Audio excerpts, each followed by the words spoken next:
జిల్లాలో ఎలక్షన్లు కానీ కౌంటింగ్ కానీ చాలా పీస్ఫుల్గా జరిగాయి. చిన్న చిన్న సంఘటనల మీదుగా ఎలాంటి మేజర్ ఇష్యూస్ కానీ ఎలాంటి లా అండ్ ఆర్డర్ ఇన్సిడెంట్స్ కానీ ఏలూరు జిల్లాలో లేవు.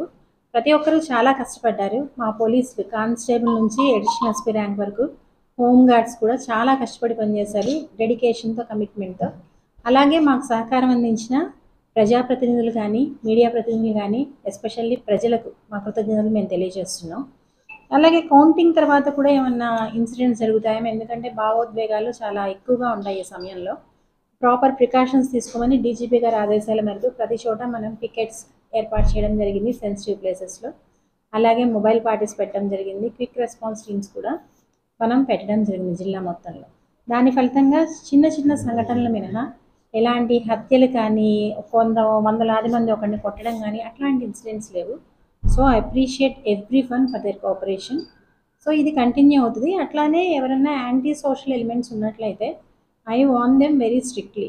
రోడ్ల మీదకి వచ్చి రౌడీయిజం కనుక ప్రదర్శించినట్లయితే మిగతా జీవితం జైల్లోనే ఉండేటట్టు చూస్తాం. అలాగే రౌడీ షీట్లు ఓపెన్ చేస్తాం, వాళ్ళ మీద కఠిన నిఘా పెడతాం, చర్యలు తీసుకుందాం. కాబట్టి ప్రతి ఒక్కరికి మా విన్నపం ఏమిటి అంటే, ఇప్పటి వరకు మీరందరూ కూడా మీ భావోద్వేగాలని అదుపులో పెట్టుకున్నారు, ఇక ముందు కూడా అదుపులో పెట్టుకోవాల్సిందిగా కోరుతున్నాం. అలాగే సోషల్ మీడియాలో కూడా ఎవరినో రెచ్చగొట్టేట్టు తిట్టడం, ఎక్కడో ఏదో జిల్లాలో జరిగింది చూసి దానికి ఎప్పుడు చెడుని చూసి ఇన్స్పైర్ అవ్వకుండా, మన దగ్గర ఎట్లాంటి లా అండ్ ఆర్డర్ ఇష్యూ లేదు, ఏలూరులో కొత్తగా law and order issue create చేసే ప్రయత్నం చేసే వాళ్ళ మీద స్ట్రింజెంట్ యాక్షన్ తీసుకోవడం జరుగుతుంది, కేసులు పెట్టి జైలుకి పంపించడం జరుగుతుంది, అవసరమైతే రౌడీ షీట్లు కూడా ఓపెన్ చేయడం జరుగుతుంది. ఎస్పెషల్లీ యంగ్స్టర్స్కి మై రిక్వెస్ట్ ఈస్, ప్రభుత్వం అధికారం పార్టీలు మారుతూ ఉంటాయి, కొత్త ప్రభుత్వాలు వస్తూ ఉంటాయి, మన అభిమాన నాయకులు ఓడిపోతూ ఉంటారు, అభిమాన పార్టీలు ఓడిపోతూ ఉంటాయి. అదంతా సహజం, ఒక నార్మల్ ప్రాసెస్. దాన్ని ఆ ప్రాసెస్ లాగానే చూడాలి తప్ప వ్యక్తిగతంగా ఇన్వాల్వ్ అవ్వడం, ప్రజాప్రతినిధులని వ్యక్తిగత దూషణలకు దిగడం, సోషల్ మీడియా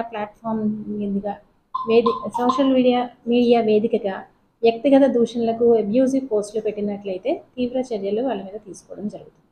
ప్రతి ఒక్కరూ పోలీసులు సహకరించవలసిందిగా కోరుతున్నాను. Thank you.